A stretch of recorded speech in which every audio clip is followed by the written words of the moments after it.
How to solve problems based on circular track? Question. A track consists of two circular paths ABC and CDE of equal radius 100 meter and joined smoothly as shown in figure. Each part subtends a right angle at its center. A cycle weighing 100 kilograms together with the rider travels at a constant speed of 18 kilometers per hour on the track. A. Find the normal contact force by the road on the cycle when it is at B and at D. B. Find the force of friction exerted by the track on the tires when the cycle is at B, C and D. C. Find the normal force between the road and the cycle just before and just after the cycle crosses C. And D. What should be the minimum friction coefficient between the road and the tire, which will ensure that the cyclist can move with constant speed? Take G equals to 10 meter per second square. In the question, we are given that the speed of the cycle is 18 km per hour, which when converted to meter per second turns out to be 5 meter per second. Radius of circular tracks ABC and CDE is given to be 100 meters and the mass of cycle is 100 kgs. Now let us draw the free body diagram of cycle rider at point B. Gravitational force mg acts as the system in the vertically downward direction. A centrifugal force of magnitude m v square divided by r acts in vertically upward direction. Also, normal contact force from the road acts in vertically upward direction. Since in our frame the cycle is not accelerating, therefore the net force acting on cycle must be 0, which can be mathematically written as n plus mv square by r equal to mg, which implies n is equal to mg minus mv square by r. Putting the values given in the question, we get n equal to 100 into 10 minus 100 into 25 divided by 100. This is 1000 minus 25, or normal force is equal to 975 newtons. This gives us the answer to first part of the question.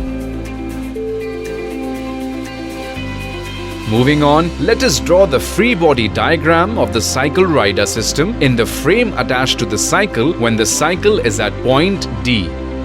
Gravitational force of magnitude mg acts in vertically downward direction.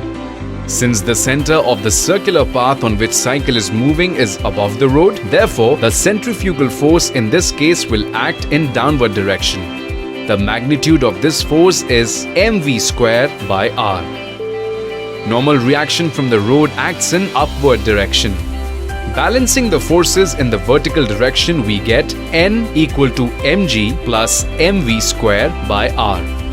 Putting the values given in the question, we get n equal to 1000 plus 25 or 1025 newtons. Thus, the normal at point B is 975 newtons and that at point D is 1025 newtons. That is answer to part A of the question.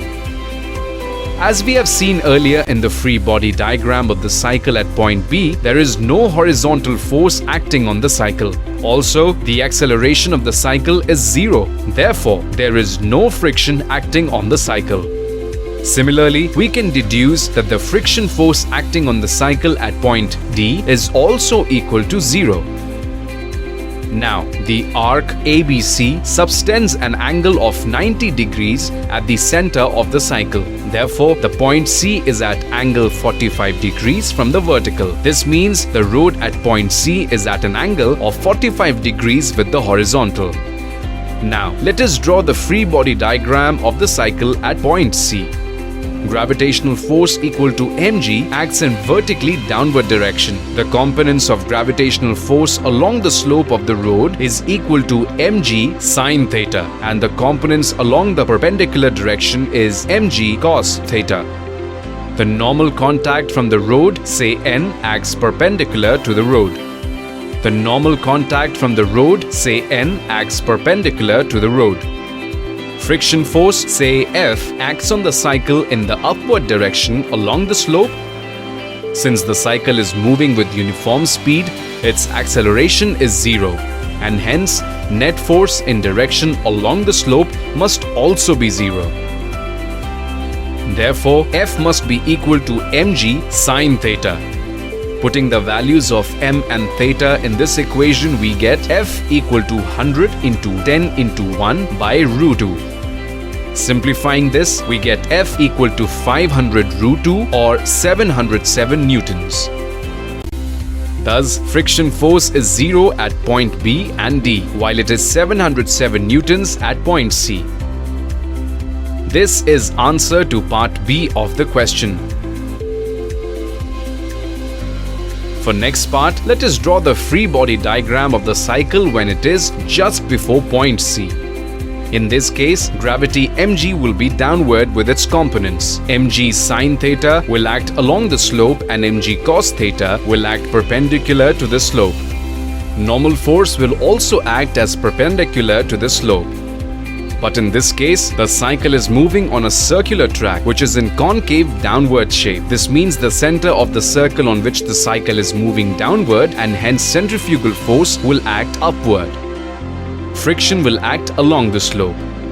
Balancing the forces in perpendicular direction, we get n plus mv square by r equal to mg cos theta, which implies n is equal to mg cos theta minus mv square by r.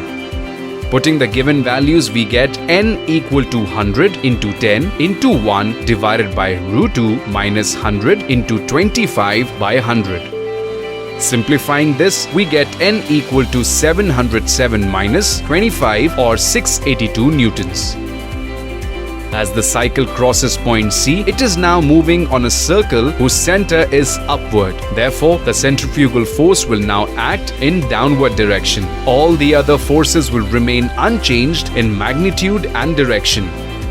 Balancing the forces in perpendicular direction, we get n is equal to mv square by r plus mg cos theta.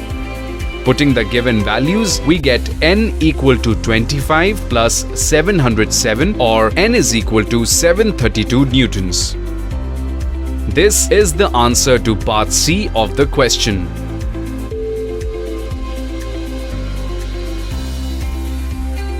The cycle is moving with constant speed along the track, so net force on the cycle has to be 0. Therefore, the component of gravity along the slope must be balanced by friction. The inclination of the track is maximum around point C, so the coefficient of friction must be large enough to prevent slipping of cycle around point C. If mu is the value of coefficient of friction, then mu into n must be equal to mg sine theta. We have seen that the normal just before C is minimum and equal to 682 newtons. This implies that mu into 682 must be equal to 100 into 10 into 1 by root 2, or mu is equal to 707 by 682. Thus, mu is equal to 1.037. This is the answer to part D of the question.